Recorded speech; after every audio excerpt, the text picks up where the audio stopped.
myself Sarvesh. நான் வந்து Sri Krishna college of arts and சயின்ஸில் படித்தேன். ஸோ வந்து நான் வந்து பிகாம் ஐடி கிராஜுவேட் தான். ஸோ நான் படித்தது எல்லாமே பார்த்தீங்கன்னா பிகாமில் இன்ஃபர்மேஷன் டெக்னாலஜி தான் நான் படித்தேன். ஸோ எனக்கு வந்து இன்ஜினியரிங்கில் வந்து சின்னதுலேருந்து இன்ட்ரெஸ்ட் இருக்குது. ஸோ அதை நான் பண்ணணும்னு நினச்சிட்டு இருந்தேன். ஸோ ஃபைனலாக வந்து இன்ஜினியரிங்கில் ஒரு பேசிக்ஸ் எதுவுமே எனக்கு தெரியாது. லைக் வேர்னியா கேலிப்பர்னா என்னன்னு தெரியாது, அண்ட் தென் மெஷரிங் டூல்ஸ்னா என்னன்னு தெரியாது, கேஜ் லென்த்து அதெல்லாம் எதுவுமே பார்க்க தெரியாது. ஸோ சன்வி டெக்னாலஜி நான் இங்கே வந்து கூகுளில் ரேண்டமாக செக் பண்ணி வந்தேன் நான். ஸோ இங்கே வந்து பார்த்தீங்கன்னா இவங்க வந்து டேர்னிங் சென்டர், அப்புறம் வந்து விஎம்சி. எங்கள் அப்பா வந்துட்டு பார்த்தீங்கன்னா விஎம்சி வச்சிருக்கனால ஸோ விஎம்சி நாங்கள் ஒன்று எடுக்கணும்னு பிளான் பண்ணிட்டு இருந்தோம். ஸோ அதுக்கு வந்து ஃபுல் அண்ட் ஃபுல்லாக மேனுவல் ப்ரோக்ராமிங், கேட், கேம் எல்லாமே வந்துட்டு பண்ணணும்னு சொல்லிட்டு ஃபுல் அண்ட் ஃபுல்லாக இங்கே வந்து சன்வி டெக்னாலஜியில் நான் படித்தேன். 1 மந்தில் பார்த்தீங்கன்னா ஃபுல்லாகவே நான் வந்து கோர்ஸை கம்ப்ளீட் பண்ணிட்டேன். இதில் வந்து பார்த்தீங்கன்னா கேடு, game and then manual programming, advance manual programming கற்றுக்கிட்டேன்.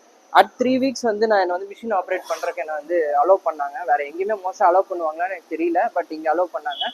ஸோ உங்களுக்கு வந்து இன்ஜினியரிங் அந்த மாதிரி விஎம்சி, லேத், டேர்னிங் சென்டர் பற்றி உங்களுக்கு தெரியணும்னா சன்வி டெக்னாலஜி வந்து பாருங்கள்.